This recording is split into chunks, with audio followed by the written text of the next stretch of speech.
അസൂയക്കും കഷണ്ടയ്ക്കും മരുന്നില്ല. പറയാം ഇത് കഷണ്ട കഥയല്ല, അസൂയ കഥയാണ്.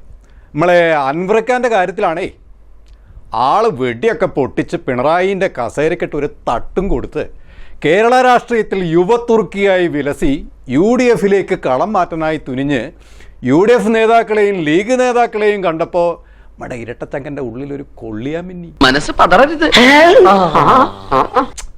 അതാണ് സഖാവ് പറഞ്ഞത്. കോൺഗ്രസും ലീഗും 4 വോട്ടിനായി കൊതിമൂത്ത് വർഗീയ ശക്തികളുമായി കൈകോർക്കുന്നു. പിണറായി ഇത് പറയുമ്പോൾ നമുക്കൊരാലോചന, ഇയാൾ ഒതളങ്ങി കാണോ കണ്ടക്ഷോഭം നടത്തുന്നത്?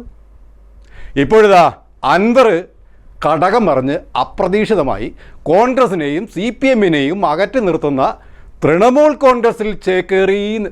കഴിഞ്ഞ ദിവസം MLA സ്ഥാനവും രാജിവെച്ചു. ആളെടുക്കണം, വലവിരിക്കണം, വേണ്ടിടത്തിൽ വേണ്ട പോലെ വാൽമടക്കണം, വേഷം കെട്ടണം, നാണം മാറ്റണം, വേണ്ടി വന്നാൽ വായ ബുദ്ധി ഇലയെടുക്കണം. ഹലോ പിണറായി, ഇത് 2ാം തവണ ഭരണം കിട്ടിയതിൻ്റെ തിളപ്പൊക്കെ ഞങ്ങൾ കണ്ടതാണേ. സഖാവ് കയറി അങ്ങ് മേയുകയല്ലായിരുന്നു, സഹിക്കാവുന്നതിലും അപ്പുറമായി ജനത്തിന്. ഞാനൊരു സത്യം പറഞ്ഞ് വിശ്വസിക്കൂ, എന്നാ എനിക്കത് ഓർമ്മയില്ല.